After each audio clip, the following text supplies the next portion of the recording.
You need training on social media, because how else is anyone going to know who you are, what you do, how they can work with you, unless you've got a 30 grand ad spend every month. So social media for me is like the first thing that most people should start, because you want to start building that presence before you go out and look for investors and potential landlords. I have lots of people that I train and they're just not action takers, and they jump from your course to my course to someone else's course and they're still not compliant. I have people that I've been speaking to for 2 years now. They still say, I'm still sorting out my compliance. It's not hard. It really isn't. It's very hard for people to take you seriously when you don't even take yourself seriously. Hey, Paul, done a £108,000 sourcing fee out of one deal, and that was just on Google Street View. You've got to tell me about that deal. So we were researching a HMO in an area called Kensington in Liverpool. Okay. In Kensington, London, I thought that might made a bit more sense, but no, Liverpool, okay. And we dropped the little yellow man on Google. We were doing a couple of laps around the area, and we came across this piece of land that had a banner, and it had the builder's mobile number on. Okay. And we thought, you know what, it's a year and a half old, this Street View, but let's see what comes of it. And we called the developer up, and he was 3 months off of completing a row of 6 houses. Okay. And we asked him, was he selling them off plan? And he had attempted with a local agent, but they couldn't sell it without a show house. Right. So we approached him and said, look, why don't you give us the 3 months until you complete to see how many, if not all of them, off plan. And if we do well, then we'll sell out the rest of the site for you. And we sold those in 4 weeks. Wow. And he was shocked. And straight away, he was like, right, I'm going to start the 2 semis and the block of 3 one-bed apartments.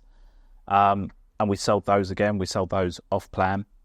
And all of a sudden, he got the buzz for it. And before you knew it, we went on to do 4 other sites with him. So wow. It was the start of a really good relationship. And that was all just from finding it on Street View.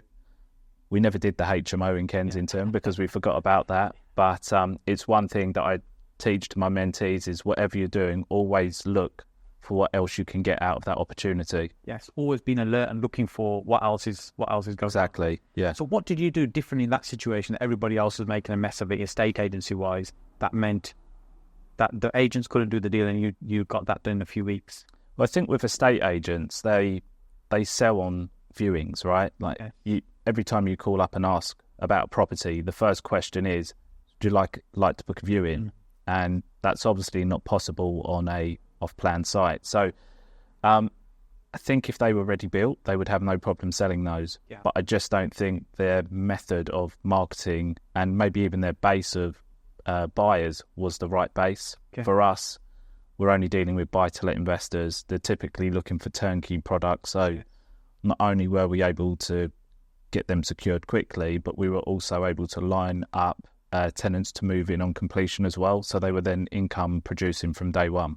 So it's really putting together a full package, and it was a case of, right, for the developer, it was right, we'll get them sold in this period of time. You've put together a deal where it's attractive for the investor, and you've got the tenants in there as well. So I can see how the fee started to really build up then, because what you're doing, the amount of value that you're bringing to the table. Yeah, definitely. And even though that was a big chunk of money, the 108,000, that was over, what did we have, 6 one-beds, 2 semis, so that's 8, and then 3 one-beds, so it's 11 units. So it was just under £10,000 a unit, which our average fee typically is 11,200. So there are bigger fees to make, but obviously doing it as a site, we went for a lower fee, and it was at the start of a relationship with the developer. So it was looking at the bigger picture as well, not always just looking at what's in front of you. Yes. So take me right back. What got you into sourcing property, and what was the journey into property and now sourcing deals? Yeah, so I've always been in sales and I've always liked property. But the thing I don't like is the estate agency model, being sat in an office, putting properties on Rightmove, waiting for people to come to you. The filtering process that I see in estate agency is endless.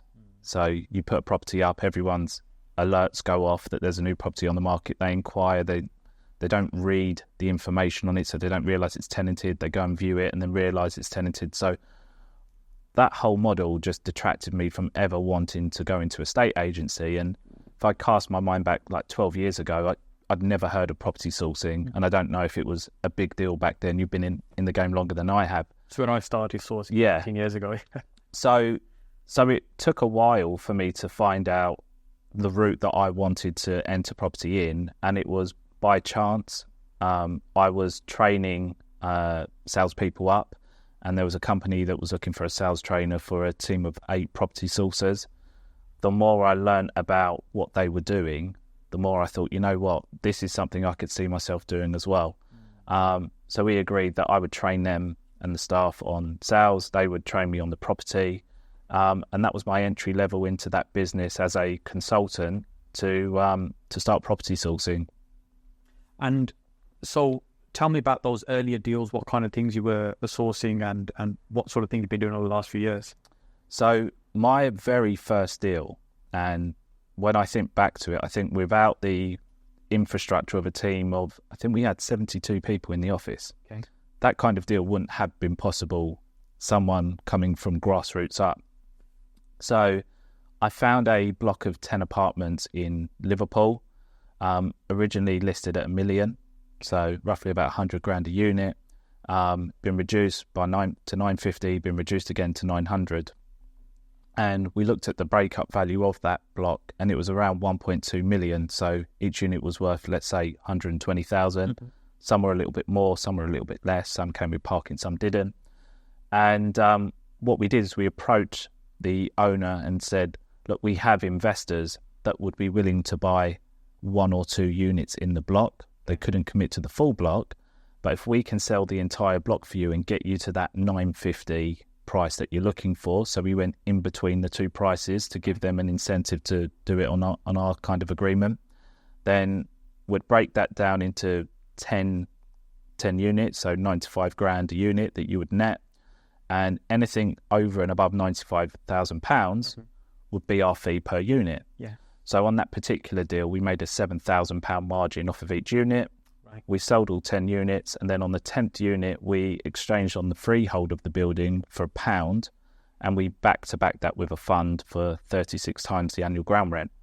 So thereby for multiple of what the ground rent is. What the ground rent was, yeah, exactly. So I think the ground rent we set at 250, so you're talking £2,500 for the annual ground rent, and then it was 36 times 2.5 grand. Yeah, because you're breaking up the property and creating the individual leases, you can determine what the ground rent, service charges, things are at that point. Exactly, yeah. It gives you a lot of control in terms of what that end product's going to look like. Yeah, and we would just look at 10-year RPI-linked leases, 125 years, sometimes 250 years, depending on the block. Yeah.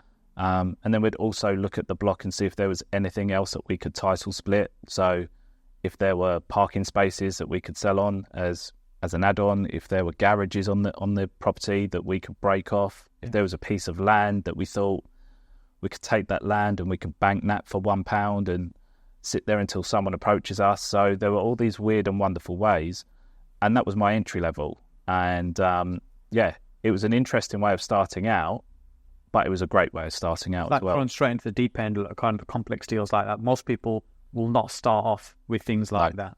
Yeah, great. And those complex deals, I say, is where the big money is, because most people are either fearful of them or don't understand how to do them. Mm-hmm. And that leaves very few that actually can do them and will do very well out of them. Yeah, and I think a lot of people would look at that block and say, right, well, that's worth 1.2 million. We can secure that for 950,000. We could sell that on to an investor for a 2% sourcing fee. And they wouldn't think that you could make a fee off of each individual unit. Yeah. They wouldn't think that you could get the freehold for £1 and be able to sell that on, or you could even retain that and be the freeholder and take £2,500. I mean, like, return on investment for a £1 investment to make 2.5 grand a year is phenomenal. So there's all these ways, but you don't know what you don't know.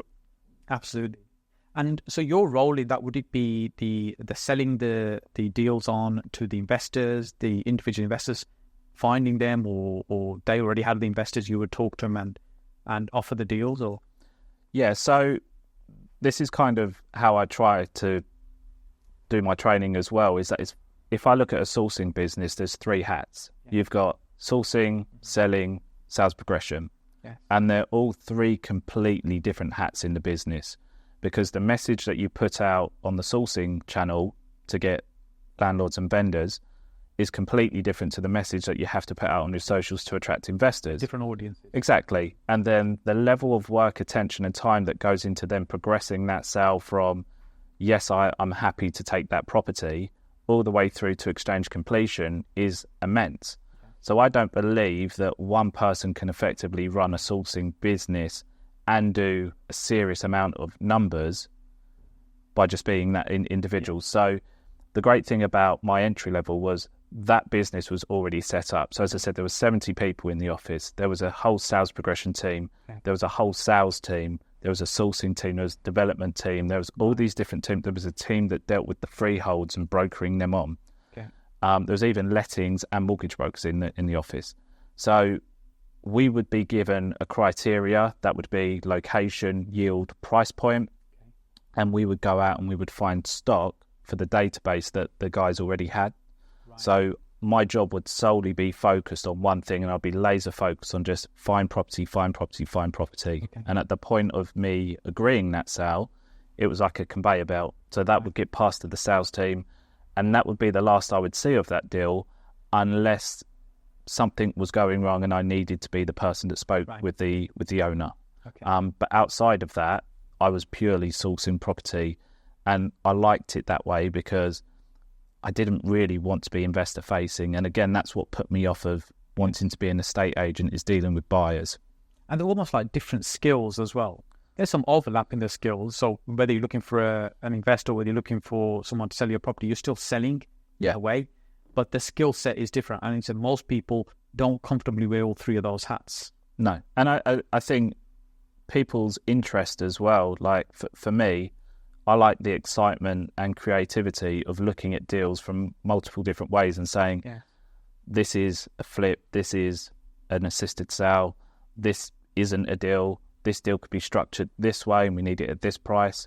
But then if you're looking at an investor, that work's already done. So if you're selling that property, you can only sell it one way to that person. And then if we look at the sales progression hat, that's somebody who's has a keen eye for like attention to detail, understands the legal process, has great problem solving skills, great time management skills, is proactive and not reactive to the negative situations that always come up, is great at building relationships and keeping solicitors on side, mortgage brokers, lenders, everyone involved in that. So I really do believe that you might be able to wear 2 hats. I just don't think you can wear 3. I think they are completely different skills that are required. So the sales progressor, as you said, there's so many different people involved in that transaction. There'll be the seller, their solicitor, the broker in the middle that is sourcing the deal on the buyer side.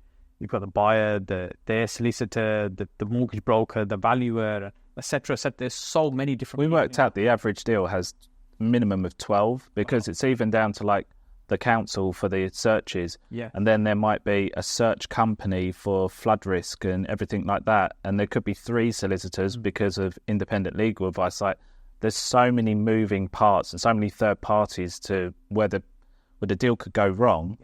And I think that's why estate agencies have such a high fall through rate, because it's not seen as an important part. They're targeted on instructions and exchanges, and they don't understand the kind of, the timeline and the different milestones that you need to be ticking to get to exchange. So I think everyone should learn sales progression, even if it's not the hat you want to wear. Understand.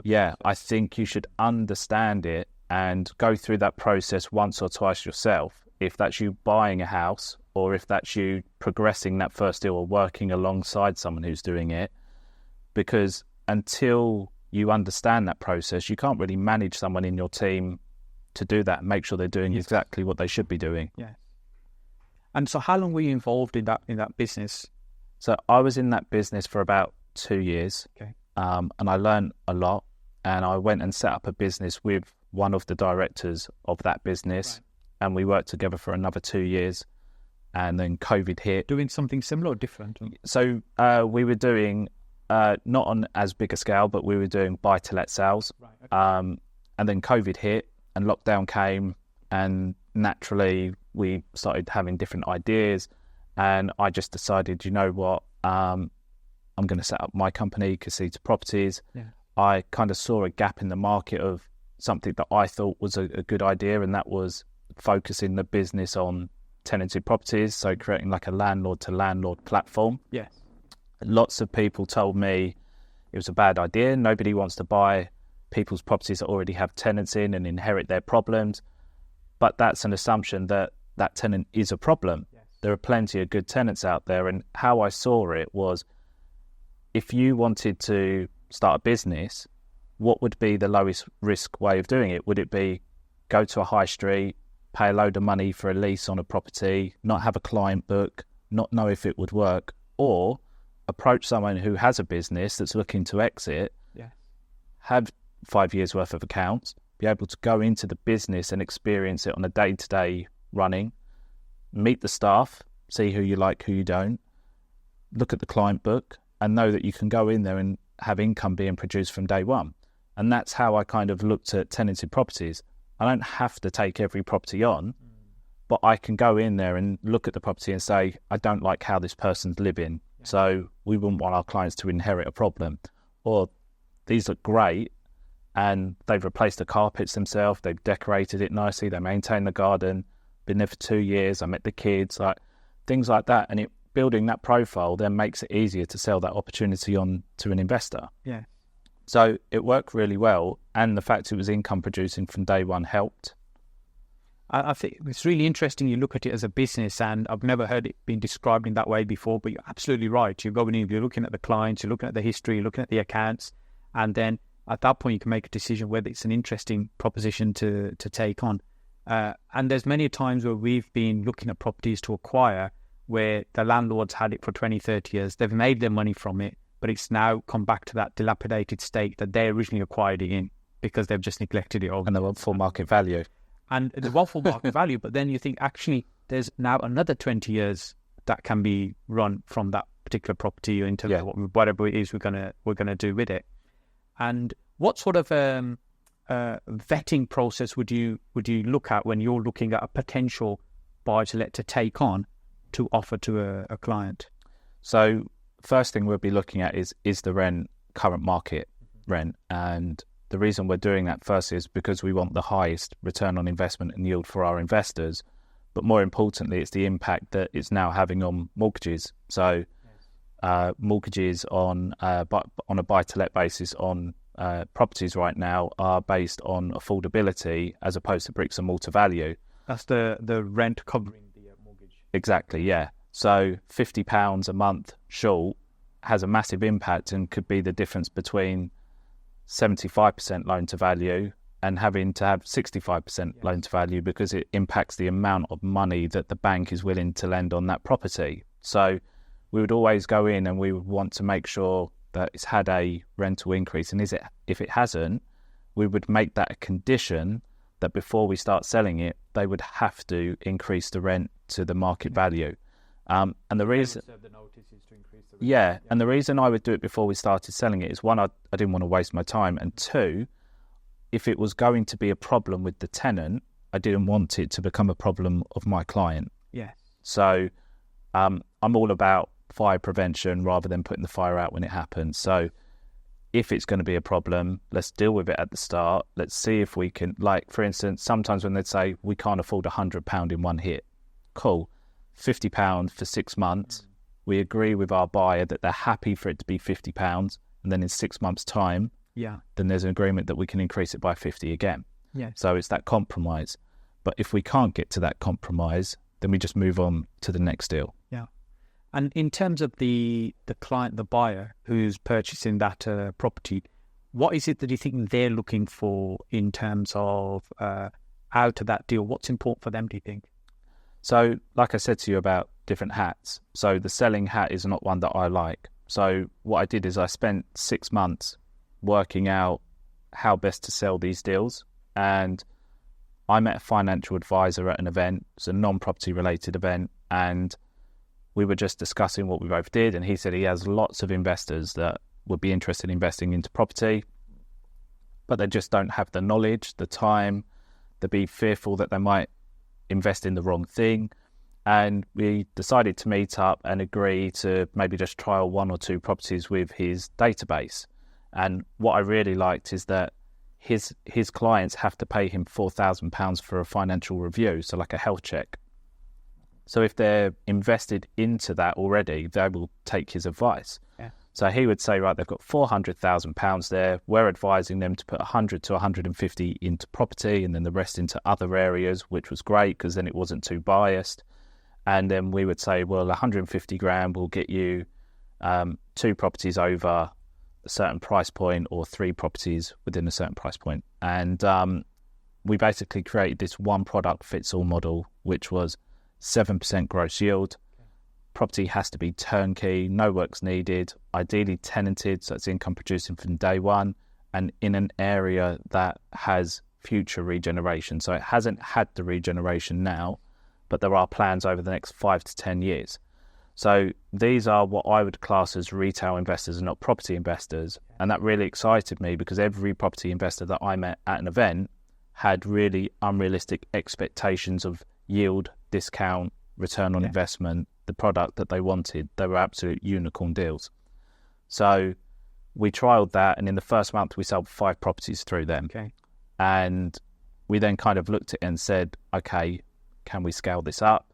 So what we did is we essentially made them the selling arm of the business. Okay. We were the sourcing arm, and every month we would get what we called the shopping list. And I would say we've onboarded 5 investors this month. Altogether there is scope for 12 properties. And then we would go out and we would find 12 properties. And then that led to us expanding the business, having an office in London, having an office in Warrington, looking at one in the northeast, having one in Lincolnshire, and building the team to 14 people at that time, and really just going for it. And in terms of, I think, first of all, I think it's a really smart move working with a financial advisor. And it's great you found someone that's open-minded. Most of them don't like properties for some strange reason. Maybe because the commissions aren't there for them. I don't know. Maybe I'm being a bit cynical. They were paid healthy out of this. Yeah. Generally, when they're selling, they tend not to like property. But it's great you found somebody that was open-minded. And I think with investments, even investors, they fall into different categories as well. So you'll have an investor that is what I'd call like the retail investor, who's more passive. Yeah. Really, it's just, where do I park my cash for a reasonable, healthy return in a great asset that maybe will do well over time? That kind of mindset. And that's, I think, the easiest to fulfill and deliver because there's less things to go wrong. Because it's a lower expectation. Safe asset. There's nothing too funky or fancy going on in that deal. The chances of things going wrong are very, very slim. And if they do, you can generally rectify them. There's not going to be no major financial catastrophe in that situation. So you've got a nice model working where you think, okay, vanilla buy-to-lets that are already tenanted, ready to go, turnkey to this group of investors. And in terms of then going out and finding those properties, were you focusing on just landlords, or you'd find standard vacant property, then get them tenanted and package them up, or what's the approach? So it would be various ways. So platform-wise, we would be looking on Rightmove, Zoopla, on the market, those platforms. But then social media played a massive part. So LinkedIn became our biggest lead generator. Right. And I would say we probably won 80% of our instructions from LinkedIn. Wow. So it was a really, really vital tool. And I think it's because nobody else was doing it at the time. We train people now to do it, but at the time, nobody else was thinking that way. So we would get inbound leads constantly coming in from the message we were putting out on our posts. And I think because people are on there for work-related topics, they were like accidental leads that were coming in because they weren't expecting to see it, but they were at work and the message would be like, I don't know, are you fed up of endless viewings, or are you tired of your deals falling through and stuff like that? And they'd just catch them off guard. Yeah. And then they would be like, well, actually, I am trying to sell a property at the moment. And they'd contact us and then we'd win the instruction off of the agent. Right. But even if we won the instruction off of the agent, we would always want to get in contact with the agent to tell them what we were doing, because showing that agent what we were capable of and building that relationship would then mean that we had a foot in the door with them to get more deals, because there is obviously a stigma attached to property sources and estate agents. Estate agents have a negative kind of view on property sources because there are so many people doing it badly. Yeah.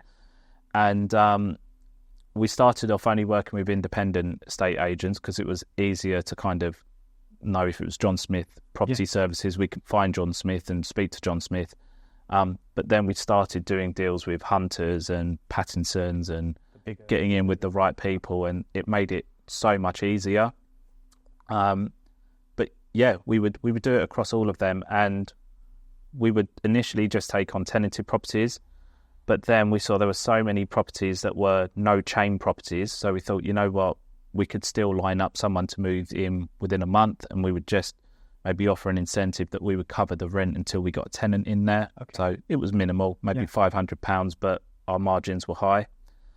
And then we got approached to do one where somebody was buying a property and the chain on their side fell through, and they were being threatened that if they didn't secure another buyer, that the chain above would fall through. So they approached us and said, we've got 2 weeks to find a buyer. Can you help us? We're willing to let the price go down to this. Mm-hmm.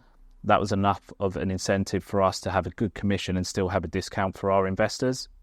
And then that led us to think, you know what, we could probably include homeowner-occupied chain sales as well. Right. So it was like an evolution of started off just tenanted, but then we realised there were other products that we could work on. So it's a solid principle to start with and just kind of evolved over time. So I want to come back to social media and the power of social media and the impact that that's had. But let's talk about some of the challenges sources have, or some of the mistakes you think sources make. And as we touched on, we were talking about off camera. Yeah. So many sources just do a bad job and have a bad reputation. What do you think are some of the biggest mistakes you see sources making? Probably choosing the wrong trainer to start with. But I think a lot of them think it's a lot easier than it is because it's made out to be a lot easier on YouTube. So they educate themselves on free information, but the free information typically is a hook to get them in the room for the more expensive training. And like we spoke off air, it's not just property knowledge that you need to be successful in this. You need sales and objection handling and how to negotiate deals. You need training on social media, because how else is anyone going to know who you are, what you do, how they can work with you, unless you've got a 30 grand ad spend every month. So social media for me is like the first thing that most people should start, because you want to start building that presence before you go out and look for investors and potential landlords. So I think firstly, their expectation of how quickly they can find a deal and that you can just go on the course and the next day go out and sign up a deal is wrong. I think they don't have their processes set up correctly. So when an investor comes in, what does that journey look like? What is the expectation of that investor? Do they think now that you've onboarded them that you're going to find a property straight away? I think a lot of them don't understand sales progression, like I said. So they take an upfront fee. The deal doesn't go through. It falls apart during the legals due to it taking too long, people not being proactive. And then they're left in a sticky situation where they have to pay a fee back that 9 times out of 10 they've spent already. There's so many things that property sources do wrong, and just with small tweaks can be made right. But I think there's lots of educators out there that always leave students needing them and needing more, so they never quite get taught everything. So some of it's their fault, some of it's the way they've been taught, some of it's their expectations, their background. Not everybody is going to be successful, even with the best training. I have lots of people that I train and they're just not action takers. And they jump from your course to my course to someone else's course, and they're still not compliant. I have people that I've been speaking to for 2 years now. They still say, I'm still sorting out my compliance. It's not hard. It really isn't. You can just, we've even created a guide for it. Detail rather than the thing that's going to move them towards the result. It's finding the deal, getting that negotiated, getting that secured. That's going to be the thing that they're focused beyond, and priority, rather than spending a time on the other bits on the side, like spending months on compliance and stuff. I think this is what I find with most of the people that I onboard. One of the biggest problems is that they haven't really got that vision of who they are and what their business is. So what do you want to be known for? Like I said about my business, I want to be known as the tenanted buy-to-let specialist. And that's the only message I put out there. Yeah. So that message will be good for the investors to come to me, but also be good for the landlords and the sellers to come to me, and also estate agents. But what I see is one day you're looking for land in Manchester, and then the next day you're looking for a BRR in Birmingham, and then you're looking for a lease option or a lease extension in London. And it's very hard for people to take you seriously when you don't even take yourself seriously, and start speaking to estate agents and constantly your criteria on their system is changing. They don't take you seriously either. So I think people really need to sit down and think, what is my skill set? Yeah. I'm working in a clothing shop right now. I wouldn't suggest that they go and start sourcing BRR. Yes. They have no knowledge on pricing jobs up or what to actually look out for. But if you have a trade, you're an electrician, you're a carpenter, then you're going to have the right people around you, and it would be easier for you to maybe start sourcing that kind of product. Yeah. So I think people need to sit back and just work out what their skill set is, and then also work out, this is a strategy that I want to do. Like I said to you about where I live, my strategy doesn't work for where I live. So what's convenient for me, which is sourcing on my doorstep, isn't what's in demand with investors. So they have to evaluate, I want to do this strategy. Does it work in my area? No. Okay, so either I change the strategy in my area, or I change the area so that I can do this strategy. Yes. So that's what I think as well. I guess when someone's starting, I think one of the things I think is important for people to work out with whether they're going to be strategy specific or location specific. So, for example, it might be, as you said, you pick one strategy that you maybe have some understanding of. It could be HMOs, for example. So, right, that's the thing I want to do. I want to do HMOs. I want to find HMOs and I want to source them and I'm going to sell them on. Or it might be that actually I'm area specific, like us, Birmingham. If someone's a motivated seller, we don't really mind what that is. We'll look at different ways to turn that into a deal as long as we can monetize it somewhere. As long as we see there's some profit in the deal, we don't really mind what that is. But that requires a more broader skill set. But then you are focused on a specific location. So I think it is important to be known for something as to be associated with your name. So, for example, it might be discounted property in Birmingham, or it might be HMOs in Yorkshire or something like that. And I think that certainly helps as a clearer message for people that are seeing you, and it has just started taking it seriously as well. Yeah, build your credibility. And we spoke about obviously branding, marketing, social media, stuff like that. I think until people decide how they're going to use that to their advantage and how they're going to build their client base and who their client base is as well, that's another problem people face, is how do you find your ideal client if you don't know who your ideal client is? So you have to take time to build that avatar of, well, are they retired people, or are they 18 to 35, or are you in the circle of doctors and dentists? So you want to be known as the guy that helps build portfolios for people within medicine, for instance. And then once you know who that is, it makes it easier. So one thing that I've always said is, once you know your strategy, you know your location, you want to use the Daniel Priestley model, which is oversubscribed. Yeah. So only onboard investors. So most people want 2,000 people on their investor database, but they have no idea who that person is, what they're looking for. Whereas like the financial advisor, they take time. They might only have 10 active people on the database, but they've taken the time to understand that person, what their motivation is, what their criteria is.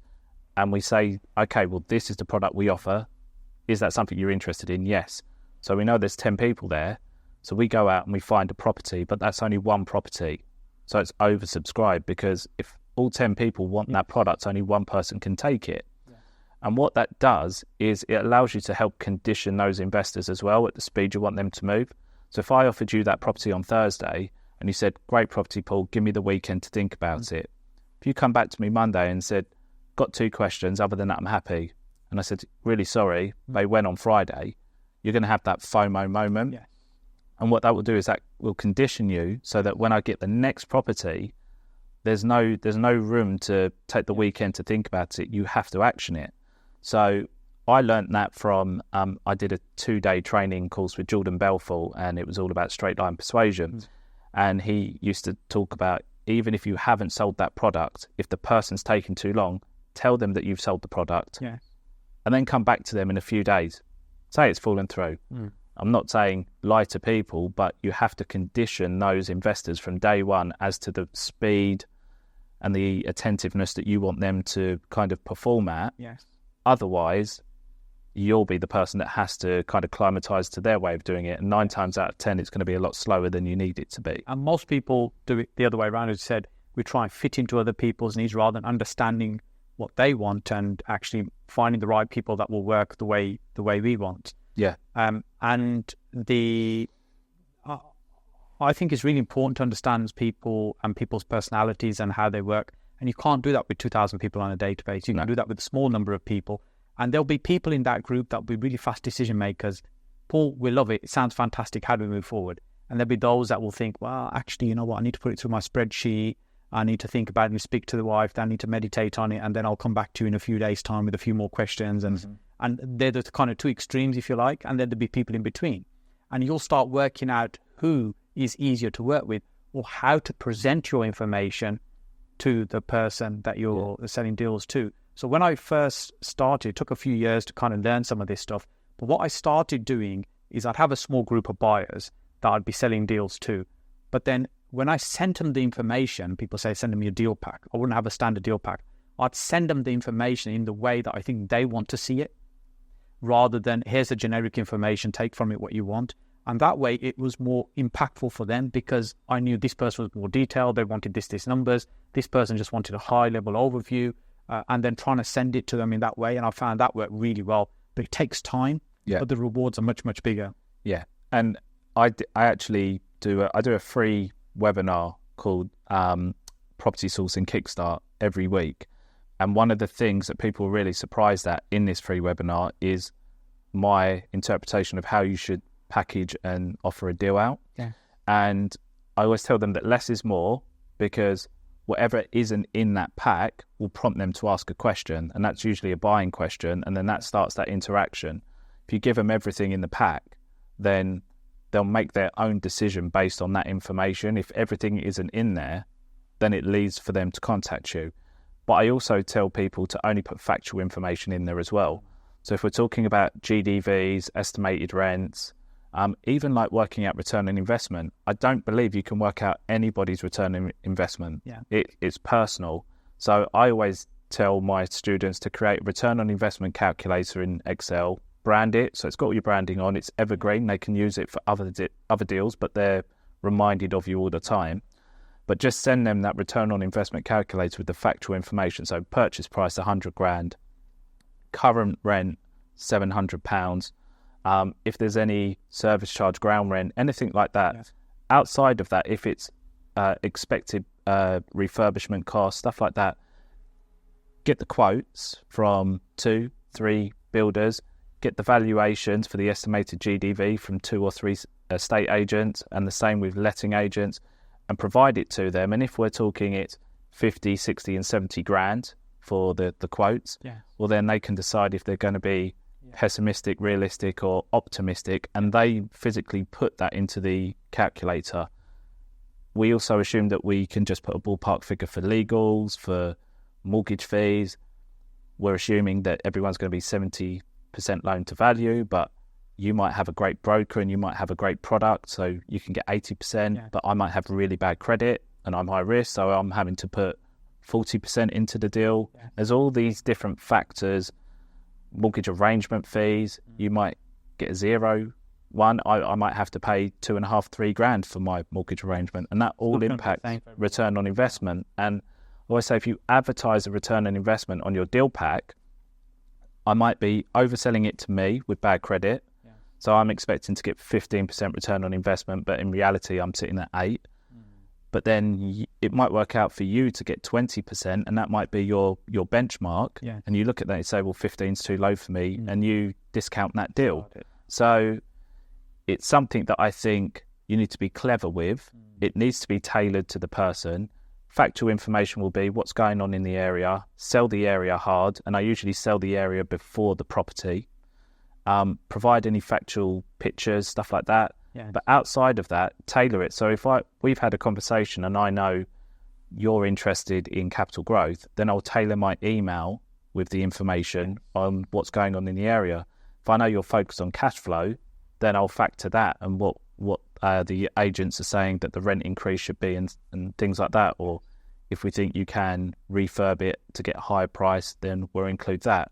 But the main thing is it has to be, like you said, tailored to that person. And you're only going to have that if you're having a conversation with those people and not just sending a blanket MailChimp email out to 2,000 people. Yeah, I think sometimes people think the biggest audience that will see the message will increase the chance of selling. But I'm with you, a smaller, more receptive audience that you understand well is going to be much better for you. And selling great deals is not difficult. Selling £20 notes for £10 you can do all day long. Well, the bigger the database, just presenting in the right way. The bigger the database as well, the more chance there is of things going to junk as well. When you're sending individual tailored emails out to 10 people, you've got a higher rate of them hitting the inbox. Yes. When you're sending out mass emails to people, 9 times out of 10 they are going to the junk box now. So even though you've got a big database, it's probably only like 5 or 6% of people deliverability is very low. Opening that. So it's a lot of work for small reward. Yes. So let's talk about some branding and the utilizing of branding on social media and the importance of that. So I think branding is really important. As you can see, I'm wearing one of my businesses branding now. If people see it enough times, it leads them to ask questions because you're constantly wearing it. And I think it has to have a clear message. I take it back to training. Whenever we're starting with a new mentee and we're asking them to choose a name for their business, we always ask them to ensure that it's something that they can see in 10 years' time being on a billboard or on the side of a bus. Is it something that you can see, as opposed to going with John Smith Property Services Consultancy, and also looking at your logo, looking at everything like that. I had a really shocking logo when I started out, and I paid £10,000 to have a rebrand for my business. And people say it's a lot of money, but you know what? The education that I got from the company that did it as to why they use this font, what it means, what the colours meant and what it represents, and the upfront questions about the feel that I wanted it to have on my website, that education is now put into my academy. So my return on investment is tenfold now from that. But then I've used it for all my other businesses as well.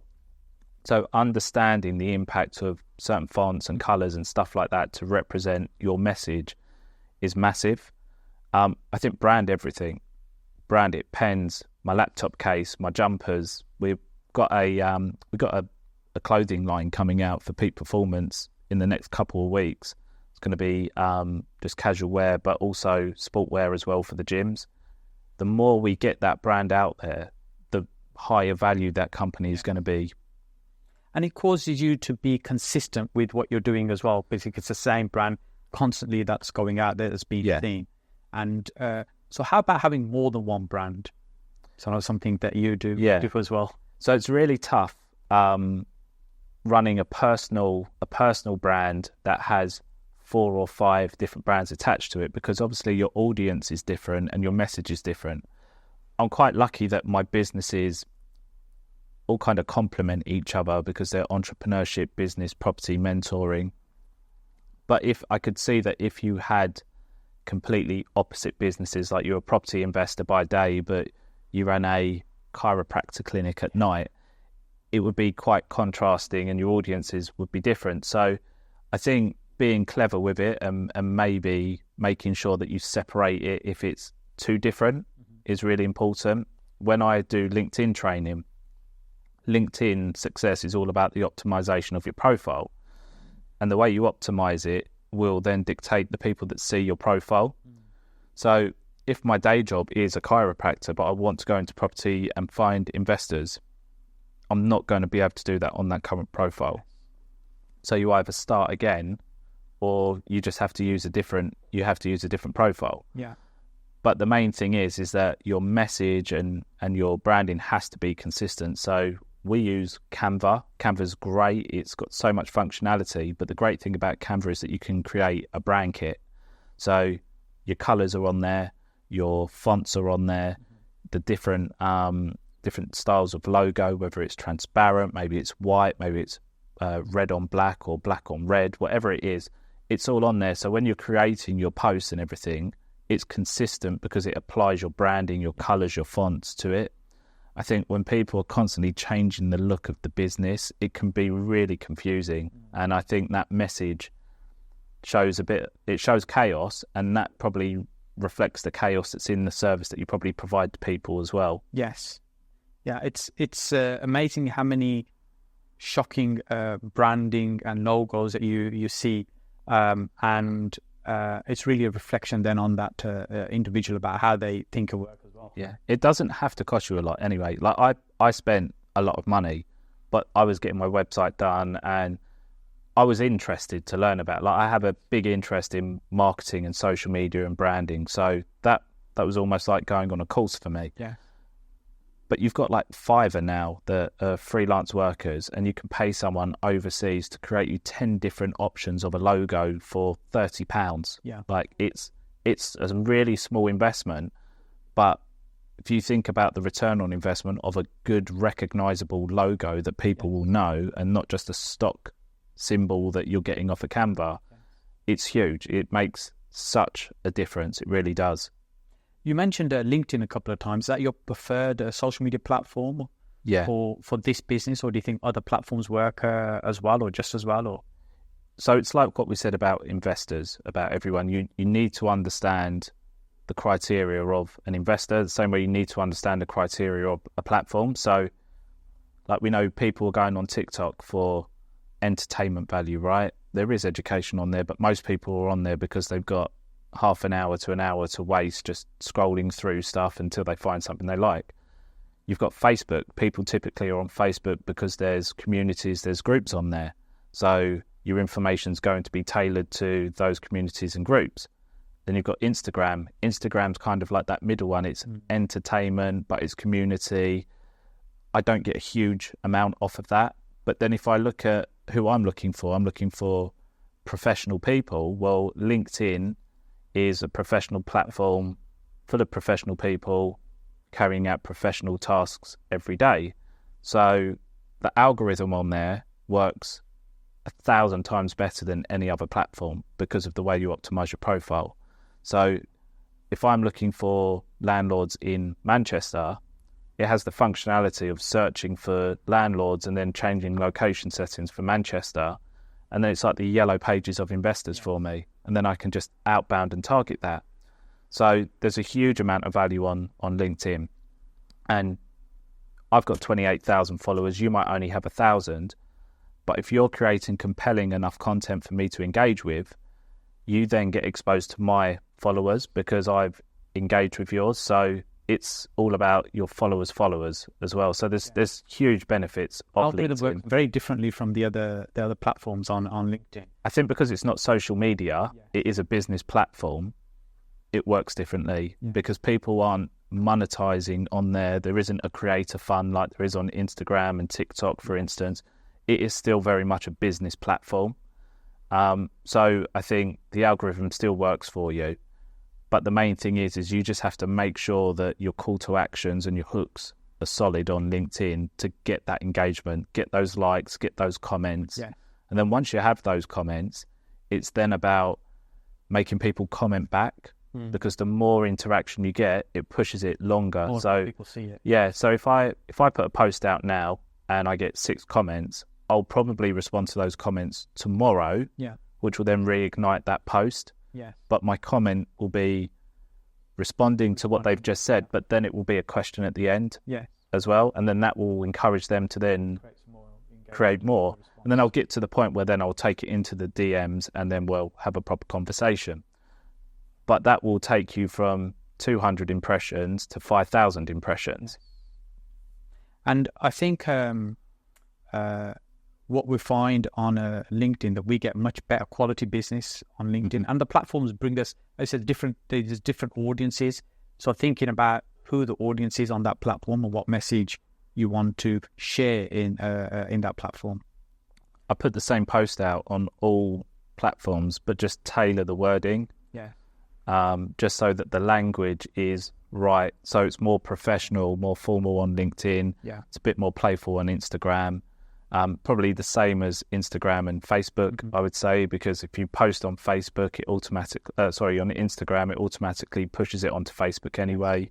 And then let's be honest, on TikTok, are people really reading the content that you're putting in it? No, they're just watching it. So it's just knowing what to do. And then everyone says, I don't have time to post every day.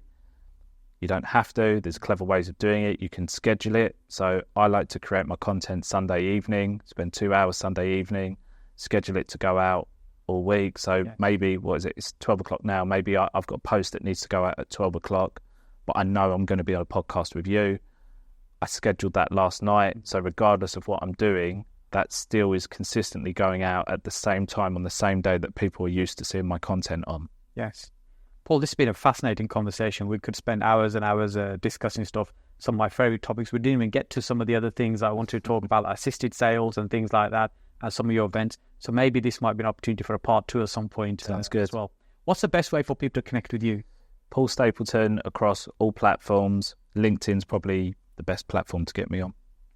Thank you so much. Thanks a lot. Much Cheers. appreciated. Thank you.